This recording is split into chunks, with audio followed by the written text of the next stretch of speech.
Hola, hoy vamos a ver la clase de teórico número 8 del curso de computación de propósito general en unidades de procesamiento gráfico.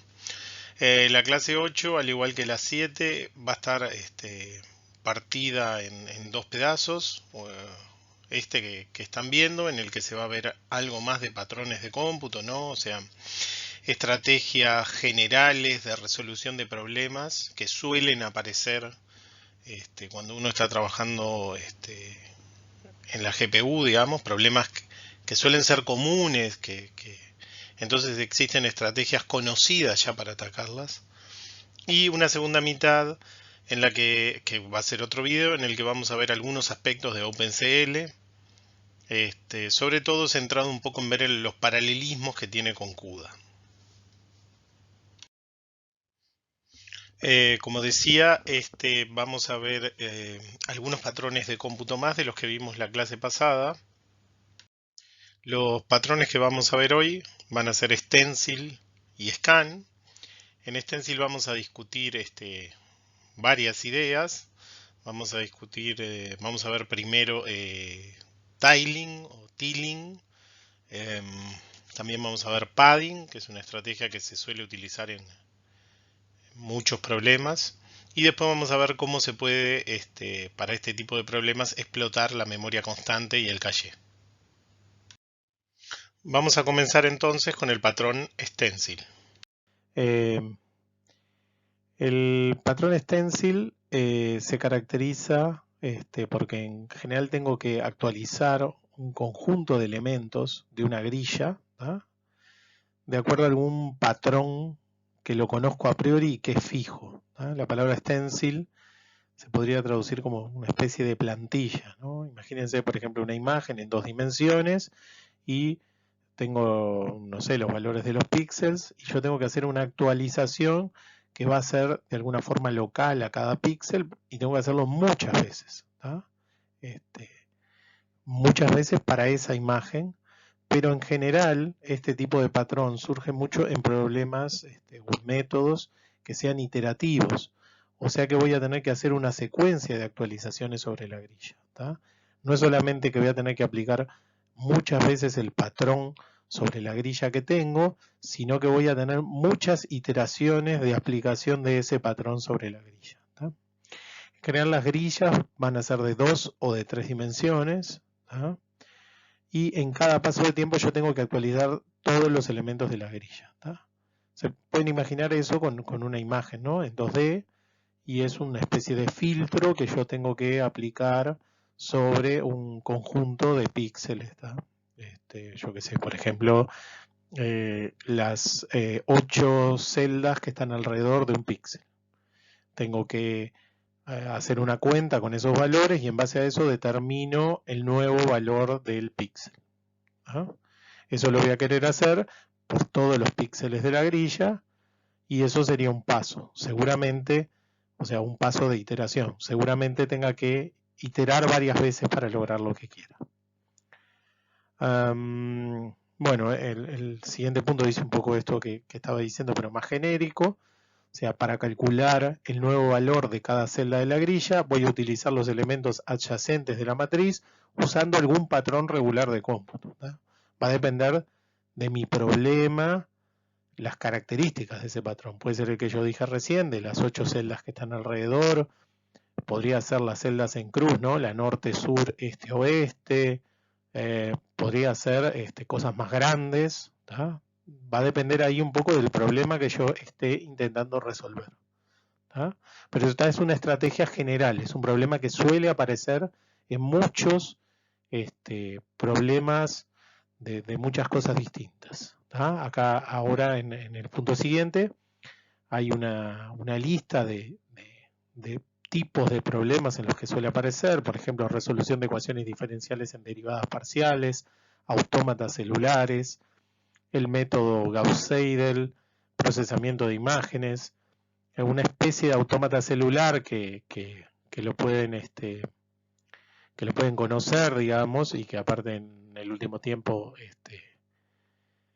eh, seguramente lo hayan visto en las noticias porque falleció el inventor, digamos, es el juego de la vida, ¿no? El juego de la vida es una grilla bidimensional en la que tengo puntos, esos puntos pasan o no a la siguiente generación, o sea, a la siguiente iteración en función de las celdas cercanas que tienen otros seres vivos, digamos, que básicamente los seres vivos es estar pintados en 1 o 0, ¿no? Si está pintado en 1 es un ser vivo, si está pintado en 0 no es un ser vivo, y en función de un conjunto de reglas que se aplican localmente a cada píxel, se toma la decisión para toda la grilla de qué pasa en la siguiente iteración. Seguramente les deje algún link, algún video si encuentro alguno lindo del juego de la vida para que lo vean. Es un caso de stencil, ¿tá? De que lo que yo tengo que resolver es un stencil. En los últimos años ha cobrado gran interés las convoluciones, ¿no? Debido a su utilización en redes neuronales para el procesamiento de audio, imágenes y video, que van a ver que es como un caso claro de este patrón, ¿no? O sea, en general lo que voy a tener es un filtro que va a transformar los valores de los píxeles, ¿no?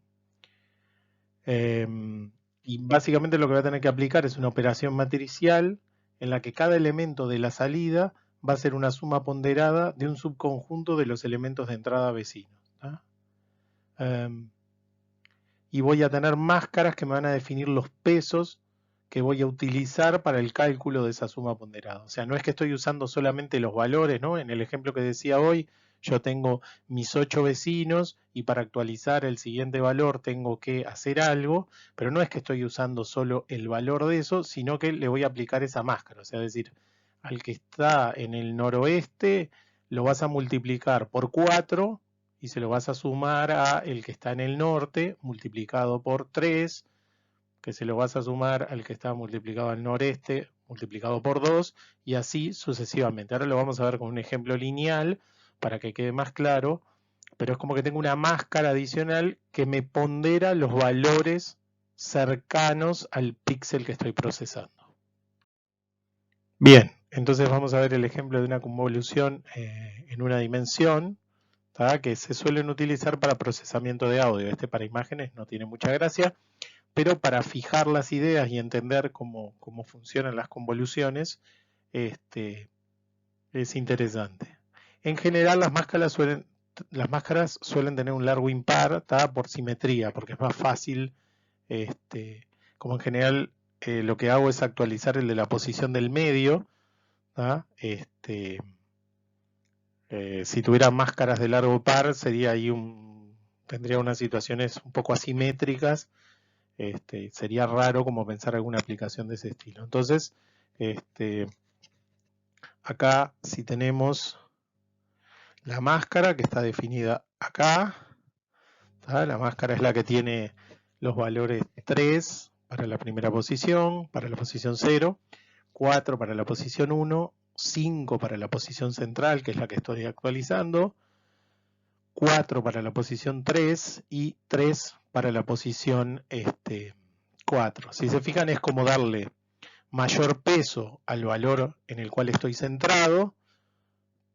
Los dos valores más cercanos amortiguo un poco su valor, digamos, tienen influencia sobre esta posición, pero amortiguado en vez de por 5 va a ser por 4, y los otros dos que están un poco más lejos, o sea M0 y M4, van a multiplicar por 3 el valor.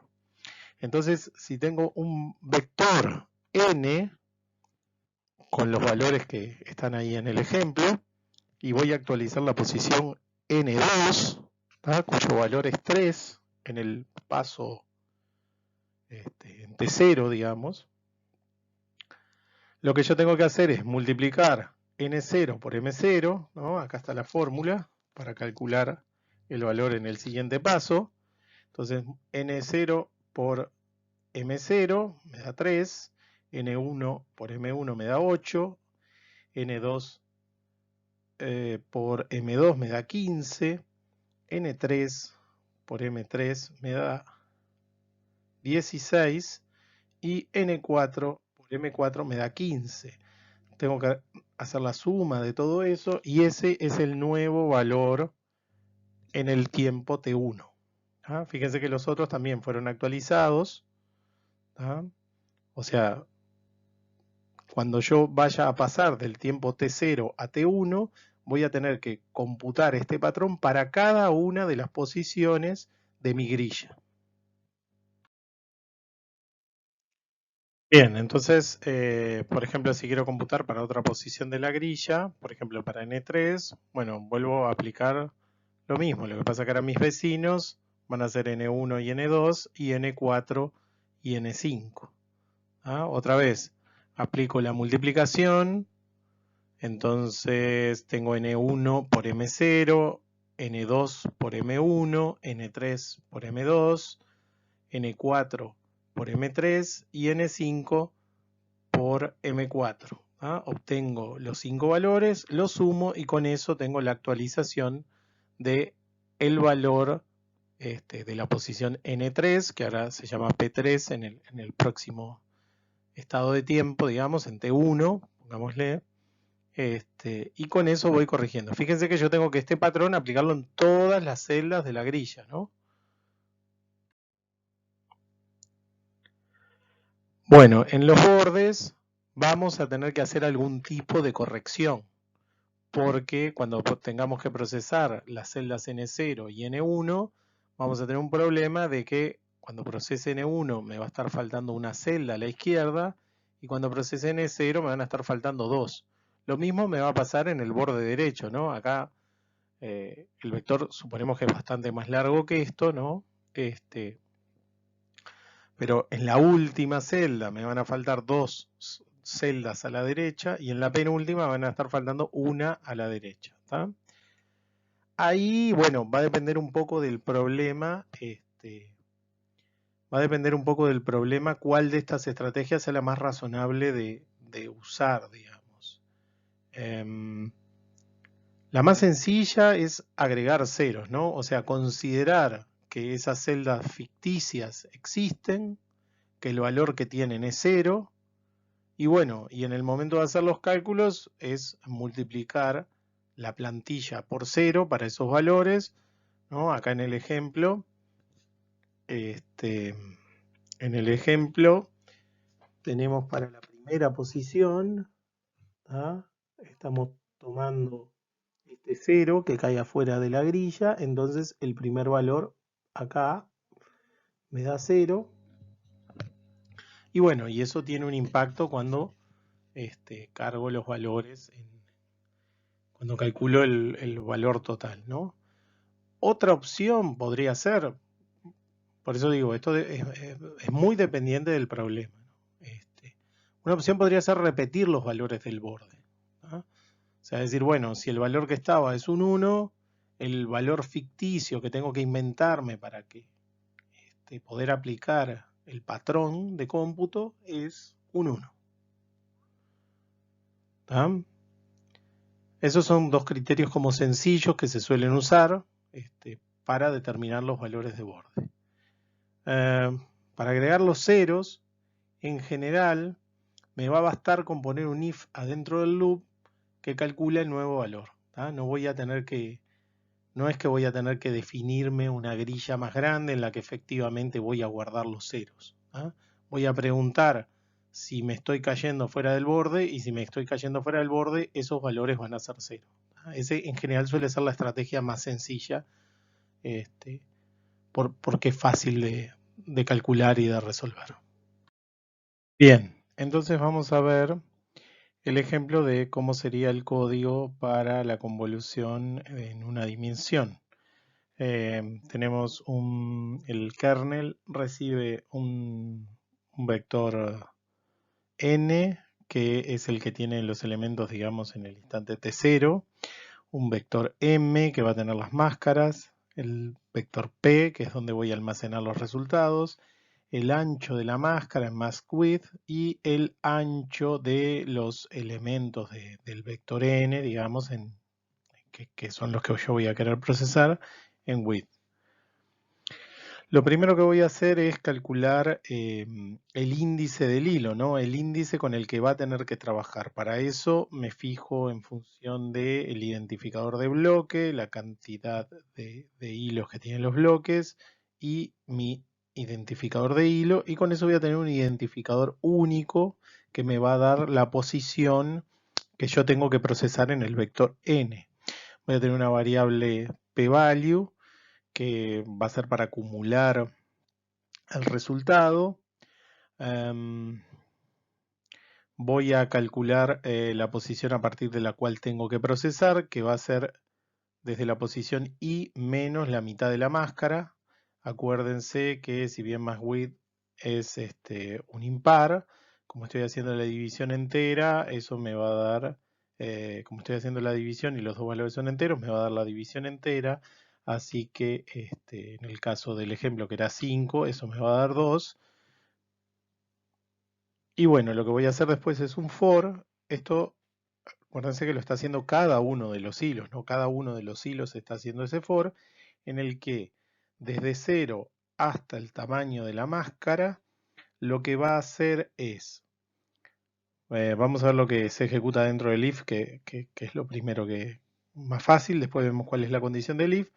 Bueno, desde la posición, desde el punto de arranque que calculé más SJ en el N, es el primer elemento que yo me tengo que cargar, que tengo que usar para calcular el nuevo valor, multiplicado por el M de J de la máscara. ¿No? ¿Cuándo voy a tener que hacer ese cálculo? Bueno, cuando esté cayendo en unas posiciones que estén adentro de la grilla. Entonces lo que voy a chequear es que el n starting point más el j, o sea la posición que estoy procesando actualmente, sea mayor o igual que 0 y que sea menor que el ancho de la cantidad de elementos a procesar. Si estoy cayendo afuera, lo que tendría que hacer es multiplicar el valor de la máscara por el 0 ficticio ese que me estoy inventando. Entonces, para eso no hago ninguna cuenta y lo proceso en el siguiente paso. Bien, después de que iteré por esas 5 celdas de la máscara, digamos, tengo el total acumulado del valor que calculé para el próximo paso y lo que tengo que hacer es almacenarlo en el vector P, que sería el vector de resultados. Como dije anteriormente, las convoluciones también me van a servir y en general van a ser más interesantes en el caso 2D porque la aplicación natural es el procesamiento de imágenes o video, digamos, ¿no? Si estoy haciendo ¿no? Un video en el fondo son una secuencia de imágenes, así que puedo hacer el procesamiento para la secuencia de imágenes. Entonces, ahí M, en este caso la máscara va a ser una matriz de 5 por 5, donde otra vez fíjense que el valor central corresponde con 5 y se van atenuando los valores hacia los bordes, ¿no? Primero tengo los más cercanas, el factor de ponderación es 4, después hay otros que tienen un factor de ponderación 3, otros más lejanos que tienen factor 2 y otros que tienen factor 1. Hay una cierta relación ahí en que bueno, la información que está más próxima a mi píxel impacta más fuertemente sobre mis resultados, ¿no? que parece tener bastante sentido. Entonces, por ejemplo, si quisiera hacer una actualización de la matriz n en la posición sería 2, 2, que tiene el valor 5. Bueno, tengo que agarrar la matriz de 5 por 5 de n, la matriz de 5 por 5 de m y hacer la multiplicación punto a punto de esos valores, que me daría como resultado la matriz que está ahí, que tiene los valores 1, 4, 9, 8, 5 y así. Y después sumar todos los elementos de esa matriz intermedia y impactarlos en la misma posición en la matriz P, que daría como resultado 321. Naturalmente, en la matriz 2D también voy a tener el problema de los bordes. Por ejemplo, si queremos procesar la posición 1, 1, que en este caso tiene el elemento 3, me va a pasar que en 2 de los bordes voy a tener elementos que van a caer fuera de la matriz, que me va a dar unas 9 celdas aproximadamente. Entonces, otra vez, hago lo mismo que hacía en el problema de una dimensión imagino o completo imaginariamente esa matriz con ceros, ¿tá? A eso en este caso se le suele llamar celdas fantasma, ghost cells. Entonces otra vez hago la multiplicación punto a punto. Fíjense que entonces en la matriz intermedia de resultados, la primera fila y la primera columna son todos ceros, ¿no? Porque corresponde a multiplicar con elementos de n que valen 0. Y bueno, después de que tengo los resultados, totalizo la suma y eso se vería impactado en un 179 en el resultado final que tengo que colocar en la posición correspondiente en la matriz P. Bien, pero la forma que vimos de calcular hasta el momento el stencil, digamos, la aplicación del stencil, es bastante burda, es bastante torpe, ¿no? Fíjense que cada hilo está yendo a buscar los datos que precisa, cada hilo está yendo a buscar la máscara que precisa, y hay un montón de datos que se reutilizan, ¿no? Entonces, vamos a ver una de las técnicas que ya habíamos comentado, que es tiling, que nos va a permitir hacer una mejor estrategia de acceso a los datos que la que tenemos hasta el momento, ¿no? Bien, el cálculo de elementos de salida adyacente va a involucrar el uso de elementos de entrada comunes. Por ejemplo, si miramos en la imagen que tiene esta PPT, vamos a ver que el elemento N2 se va a utilizar en el cálculo de P0. ¿tá? Acuérdense que P es la matriz N, digamos, en el instante de tiempo 1. N es la matriz en el instante 0, digámosle, para que sea claro. Entonces, para calcular P0, yo voy a utilizar N2, también para P1, también para P2, también para P3 y también para P4. Entonces, en vez de que cada uno, ¿no? Fíjense que, de acuerdo a lo que teníamos hasta ahora, el hilo 0 iría a buscar el N2, el hilo 1 iría a buscar el N2, el hilo 2 iría a buscar el N2, el hilo 3 iría a buscar el N2 y el hilo 4 también iría a buscar N2. Entonces, una mejor estrategia, un mejor acceso a los datos que me evita tener todos los accesos a memoria global, es traerme los datos, ¿tá? Los elementos necesarios para hacer el procesamiento, para los hilos del bloque y ponerlos en memoria compartida. ¿tá? Eso lo vimos en la clase pasada de patrones bajo el nombre de tiling. ¿tá?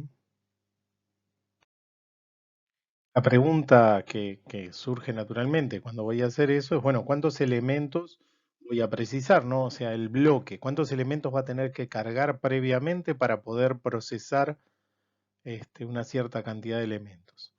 Entonces, bueno, si queremos calcular T elementos de salida, ¿ah?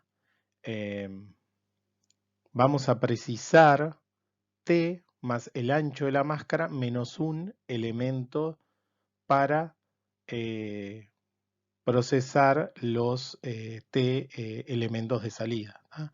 Fíjense que tiene que ver con que, bueno, si yo centrara el elemento, piensen que no estoy en una situación de borde en las cuales tengo que poner ceros, ¿no? Estoy con tiling haciendo un procesamiento intermedio en el cual hay elementos válidos en los dos bordes. ¿tá? El ancho con el que estábamos trabajando es 5. Fíjense que si yo quiero procesar el último de los elementos de mi bloque, voy a tener que traerme dos elementos más, los dos que estén a la derecha, por ejemplo, si soy el que está más a la derecha, para poder calcular para esta posición. Lo mismo me va a pasar con el otro extremo hacia la izquierda. ¿ah? O sea que en realidad tengo que traerme tantos elementos como el ancho de tantos elementos extra como el ancho de la máscara, menos 1. ¿ah? En general va a pasar que ese número no va a ser múltiplo de t, lo cual sería una buena cosa. Me ayudaría para hacer el algoritmo más sencillo. Y existe una gran asimetría entre t y más width. Piensen que el ancho de máscara que habíamos dicho para el ejemplo, por ejemplo, era 5, y que bueno, capaz que yo quiero procesar de a bloquecitos de 128 elementos. Entonces no no son valores que estén en la misma escala, digamos. Bien, entonces cada uno de los bloques de hilos va a calcular un cierto tile de salida y bueno, le vamos a definir ahí un nombre, un ancho, ¿tá? Pero lo importante es centrarnos en eso, ¿no? Cada uno de los bloques va a procesar un tile de salida de una cierta cantidad de elementos. Como el tamaño del tile de salida no coincide con el tile de entrada, ¿ah? Vamos a tener ahí un pequeño problema que vamos a tener que considerar en el diseño del algoritmo. Consideren que queremos procesar 128 elementos de salida, ¿no?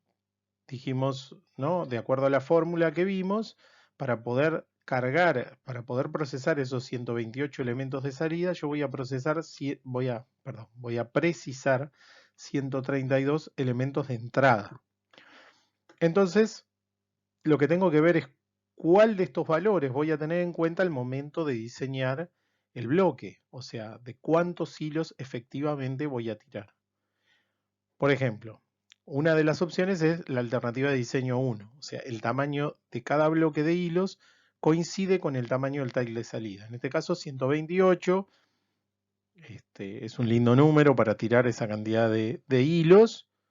Entonces, como yo voy a tirar 128 hilos y quiero obtener 128 resultados, todos los hilos van a participar en el cálculo de los elementos de salida. O sea, cada uno de los hilos va a estar calculando contra unos elementos de n y la máscara va a hacer sus cuentas y va a dar un resultado.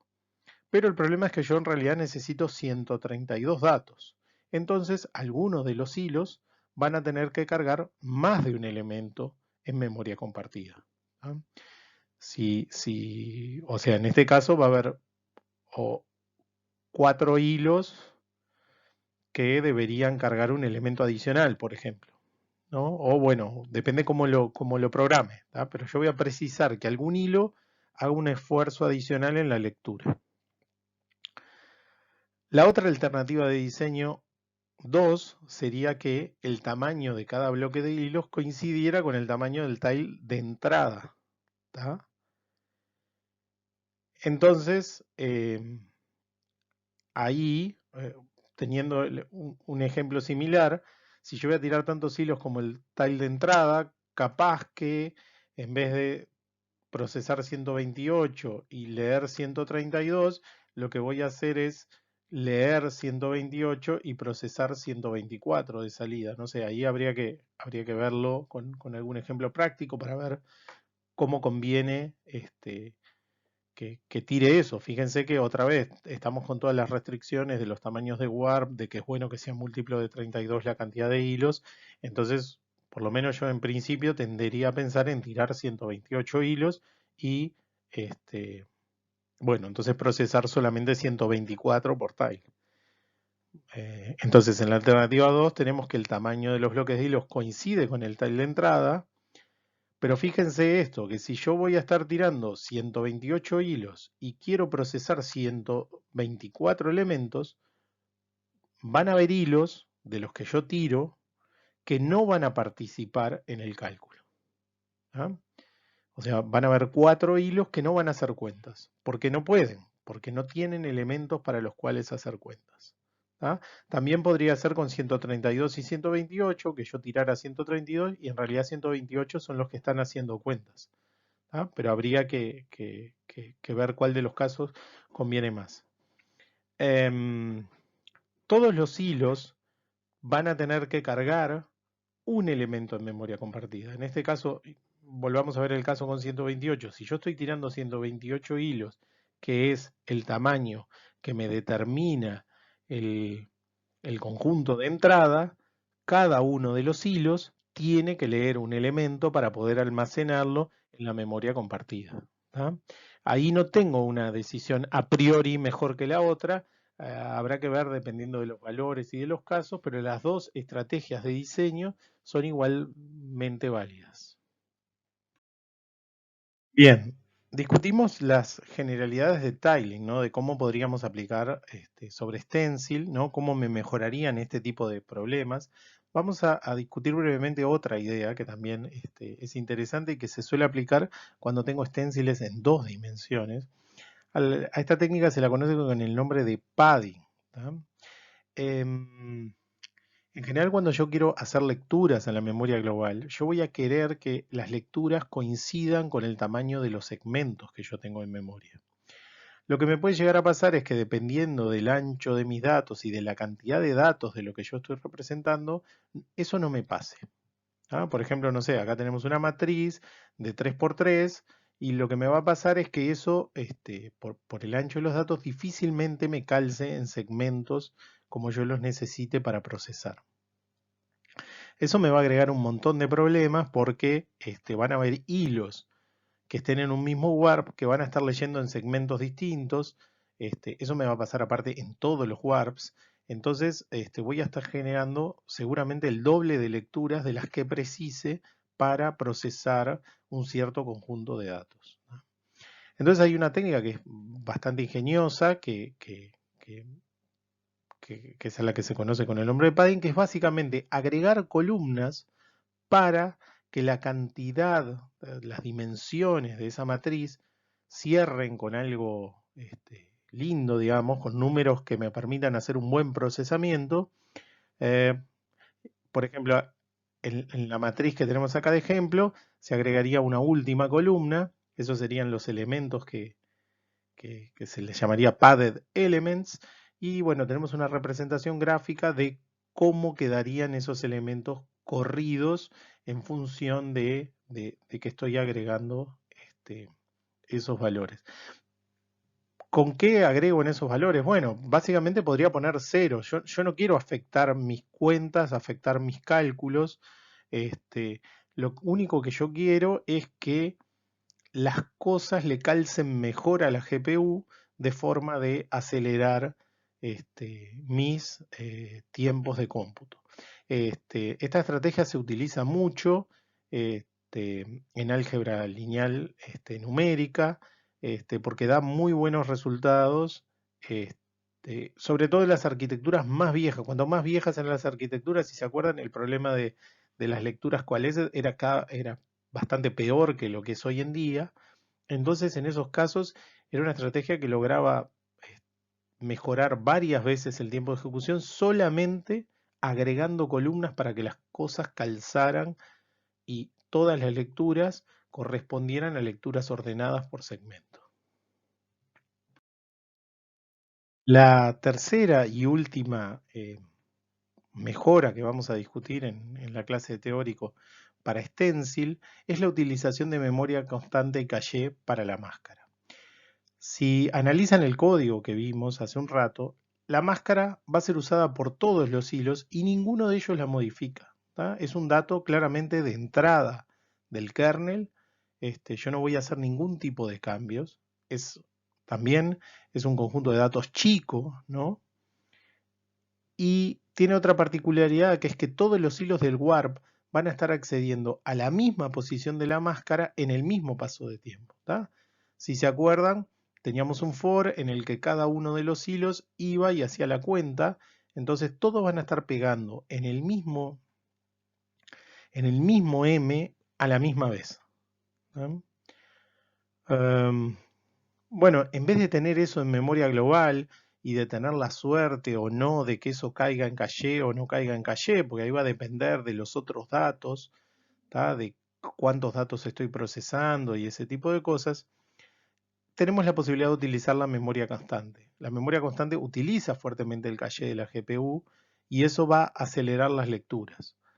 Otra opción que podría tener es utilizar la shared memory, o sea, hacer una carga inicial a la shared memory de la máscara para acelerarlo localmente al bloque. Bueno, pero eso me va a requerir primero tener una etapa previa de lectura en la que solamente 5 hilos, en el caso de la máscara esa que estábamos viendo, van a efectivamente hacer trabajo, esperar a sincronizar y voy a estar usando shared memory para mejorar el ancho de banda. Cuando yo tengo la memoria constante, que no, hasta ahora no la hemos utilizado, por ejemplo, que me permite eso, que esa memoria esos datos, perdón, estén fuertemente cacheados y que no tenga entonces que pagar el costo de ir a memoria global, pero tampoco me esté limitando las otras posibilidades que tengo, por ejemplo, la shared memory.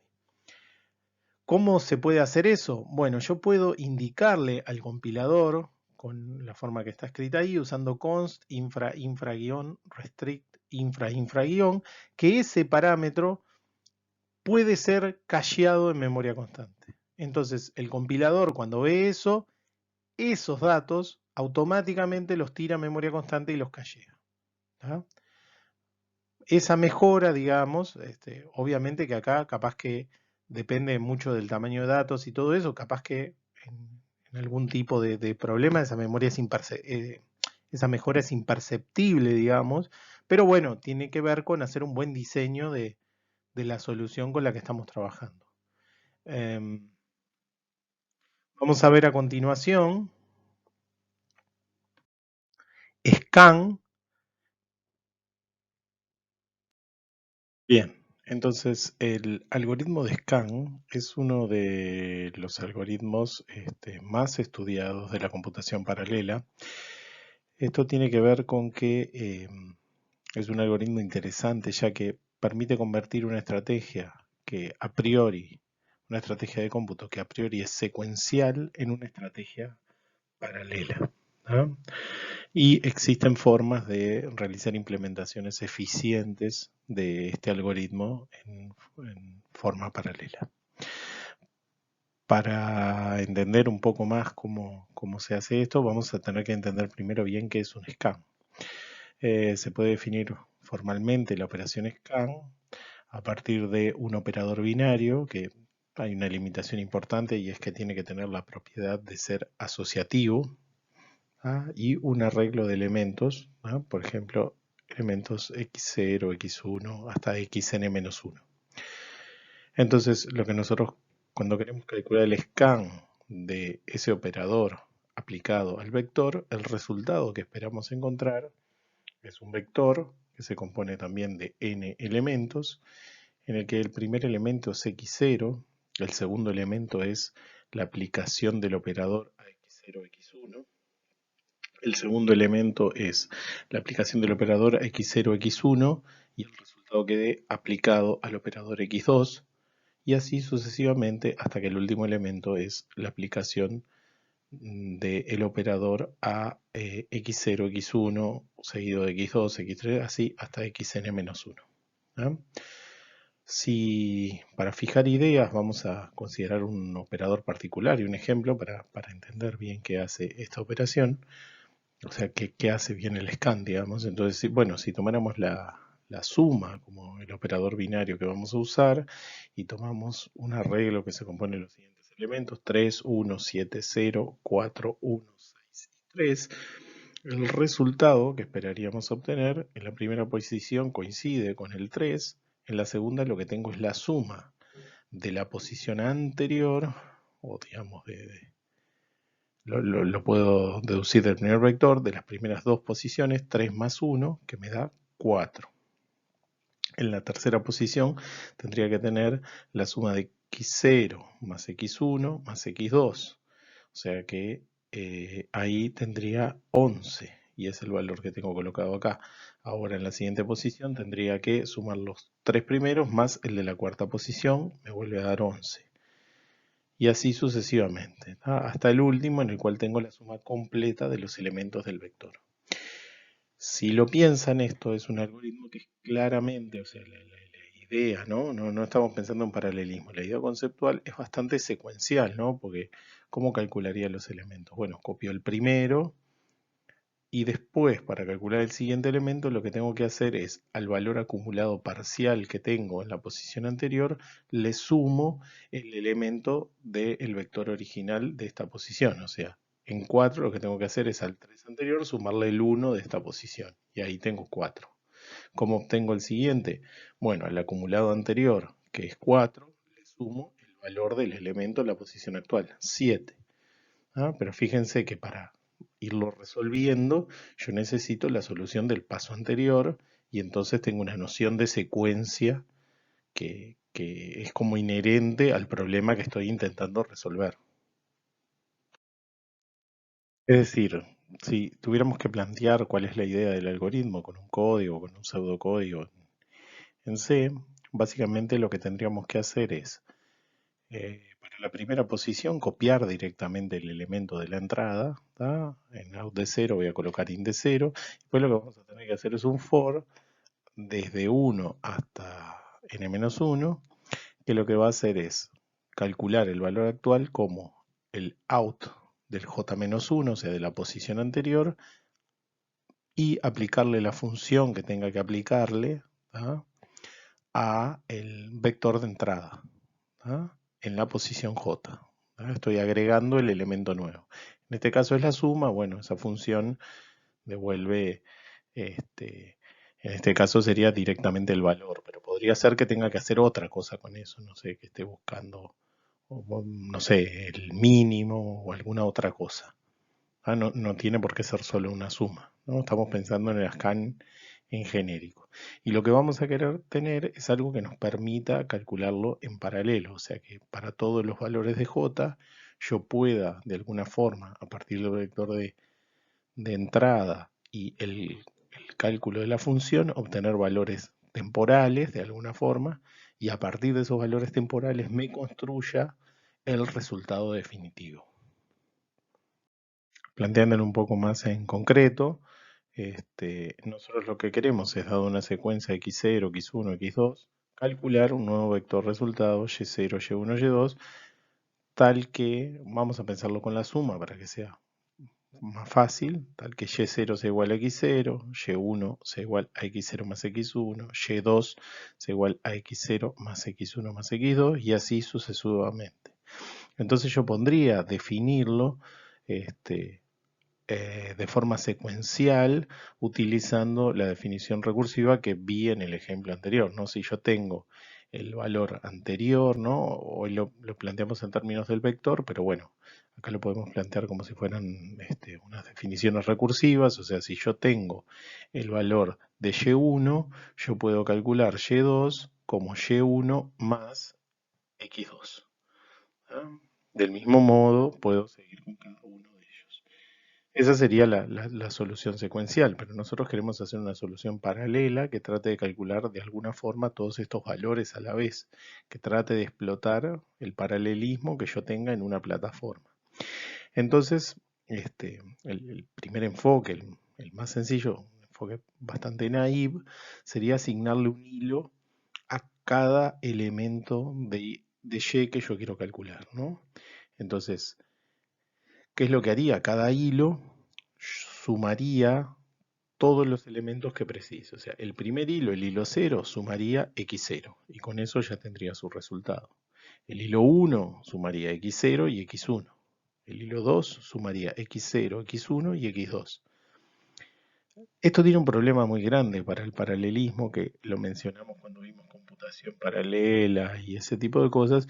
Imagínense que este vector tiene 1024 elementos, ¿no?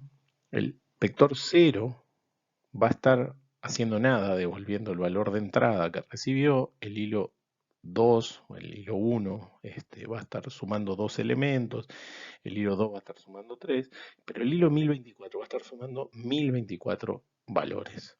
Tengo un desbalance de carga entre lo que hacen cada uno de los hilos, que es muy grande. ¿Ah? Lo que me va a empezar a pasar es que los primeros hilos se van a quedar ociosos, sin hacer nada, y va a haber un hilo que va a trabajar muchísimo más que el resto. Y no voy a estar repartiendo la carga adecuadamente entre esos elementos, ¿no? Entonces, bueno, tienen que existir esquemas de resolver este problema que exploten mejor el paralelismo, ¿tá? Porque este esquema es bastante ineficiente y poco práctico de resolverlo de esta forma. Bien, vamos a discutir entonces un algoritmo paralelo que resuelva esto. Como vieron en el código de la convolución, en realidad los códigos son relativamente sencillos, así que no vamos a entrar en detalles del código y eso. La idea más bien es centrarse en entender cómo sería el mecanismo de resolución, este, que es lo importante, digamos, entender qué cosas conviene hacer de qué forma, ¿no? Bien, en el caso del scan, lo primero que vamos a hacer es leer todos los valores a memoria shared. Para yo poder calcular, vamos a centrarnos en el caso de la suma, yo tengo que calcular las sumas parciales para poder obtener todos esos elementos. Entonces yo necesito que cada hilo pueda acceder a todos los valores, como ya vimos en un montón de patrones y de problemas que hemos resuelto. Es una buena idea precargar toda la memoria shared para que los hilos trabajen ahí sin tener que ir a pegar a la memoria global. Entonces vamos a tener que iterar log n veces. ¿tá? En este caso, en el caso del ejemplo que vimos un par de transparencias más atrás, el n vale 8, así que ese log daría 3. Y el stride va a tener que variar entre 1 y n-1 en cada una de las iteraciones, doblando el paso del stride. ¿tá? Y bueno, los valores que efectivamente puedan estar dentro de ese rango son los que voy a usar. O sea, como nosotros tenemos un tamaño de 8, 8 menos 1 da 7, vamos a tener para la primera iteración un stride de 1, para la segunda un stride de 2, para la tercera un stride de 4, y ya el siguiente no lo voy a precisar porque me daría 8 y solamente tengo, o sea, es mayor que 7 y solamente voy a tener 3 iteraciones.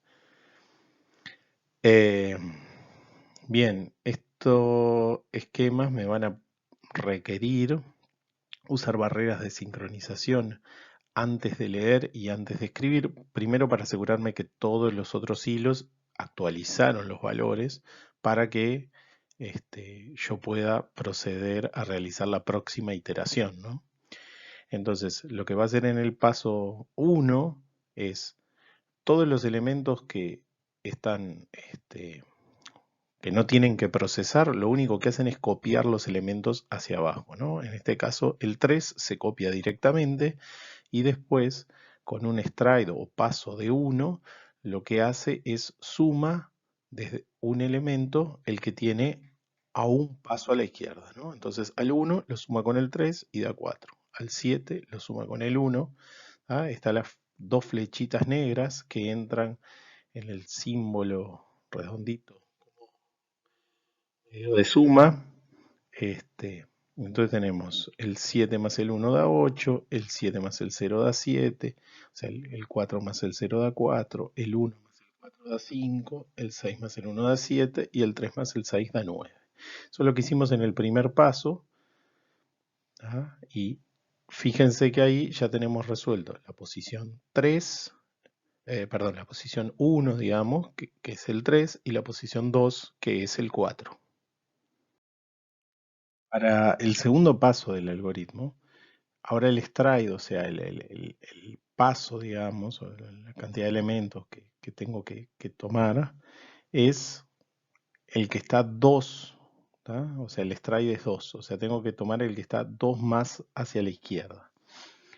Si se fijan, la primera posición del vector y la segunda no tienen en dos posiciones a la izquierda un elemento porque se me acabó el vector, entonces esos dos se copian directamente, que son el 3 y el 4, y todos los otros lo que hacen es suman lo que está dos posiciones a la izquierda. Entonces el 8 ahora se suma con el 3 y me da 11, el 7 se suma con el 4 y también me da 11, el 4 se suma con el 8 y me da 12, el 5 se suma con el 7 y me da 12, el 7 se suma con el 4 y me da 11, y el 9 se suma con el 5 y da 14. Lo pueden tratar de seguir ahí también con las flechitas negras. Hay siempre la flechita del elemento del vector que baja directamente a la suma y la del elemento de la izquierda que se acopla. El siguiente paso del algoritmo, dijimos que el stride se vuelve a multiplicar por 2. Entonces ahora estamos en distancia 4, o sea que los primeros 4 elementos del vector, como no cumplen de tener un elemento a los 4, ya están calculados, que son 3, 4, 11 y 11, y ahora lo que tenemos que hacer es los elementos que están en las 4 posiciones superiores, tienen que ir a buscar la suma parcial de los 4 posiciones a la izquierda, ¿no? Entonces el 12 va a buscar el 4, perdón, a las 4 posiciones es 3, perdón, 12 más 3 es 15. El segundo 12, ahora sí, va a buscar el 4, que está 4 posiciones a la izquierda, y da 16. El 11 va a buscar las 4 posiciones a la izquierda, que es 11, y da 22. Y el 4 va a buscar otra vez las 4 posiciones a la izquierda, da 11 y da 25. Con lo cual ya obtuvimos el vector resultado como estábamos esperando. Fíjense que con esta estrategia de alguna forma lo que estoy haciendo es sacando partido de sumas parciales que voy prehaciendo, ¿tá? Para intentar no tener que hacer todas las sumas en secuencia, ¿tá? Bien, después de esta idea así como inicial, una aproximación un poco más complicada y pero que tiene sus ventajas, es y que permite mejorar la eficiencia del algoritmo que estamos construyendo, tiene que ver con construir conceptualmente un árbol binario balanceado con los datos de entrada, ¿no? Entonces, como yo siempre quiero las sumas parciales, si yo hago una primera etapa en la que navego de las hojas de la raíz, de las hojas del árbol hacia la raíz, o sea, las hojas son los valores, construyendo sumas parciales en los nodos internos, voy a terminar con el resultado en la raíz, la suma total de todas las hojas, ¿no? Si yo voy sumando de a 2, ¿no? El 0 con el 1, el 2 con el 3, así, y en la siguiente pasada vuelvo a sumar, y vuelvo a sumar, y vuelvo a sumar, voy achicando como un árbol binario, y en la raíz me voy a quedar con la suma total, ¿tá? Lo que me va a pasar con eso es que en realidad yo estoy sumando de a 2, entonces me van a estar faltando algunas sumas que voy a precisar para tener los resultados que necesito. Entonces tengo que tener una segunda etapa en la que se navega al revés, se navega desde la raíz hacia las hojas, realizando em, operaciones para construir las salidas que preciso a partir de las sumas parciales que tengo. Lo vamos a ver ahora con un ejemplo, es un ejemplo chico también, solo de los 8 elementos, pero que sirve para hacerse una idea del funcionamiento de ese algoritmo. Y esta es la implementación que se suele usar en GPU y en paralelismo en general, porque es la que balancea mejor la carga y em, permite tener mayor eficiencia en el algoritmo.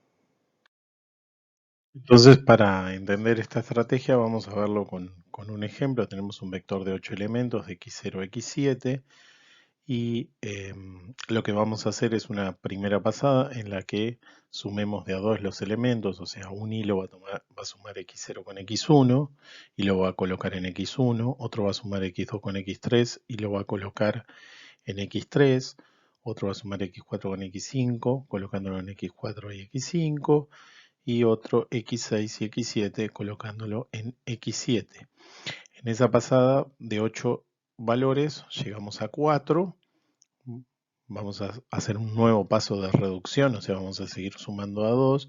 Ahora vamos a sumar lo que estaba en el que originalmente era el carril x1, x3, que tengo en uno la suma de x0, x1 y en otro x2 y x3. Eso va a dar como resultado la suma de x0 hasta x3.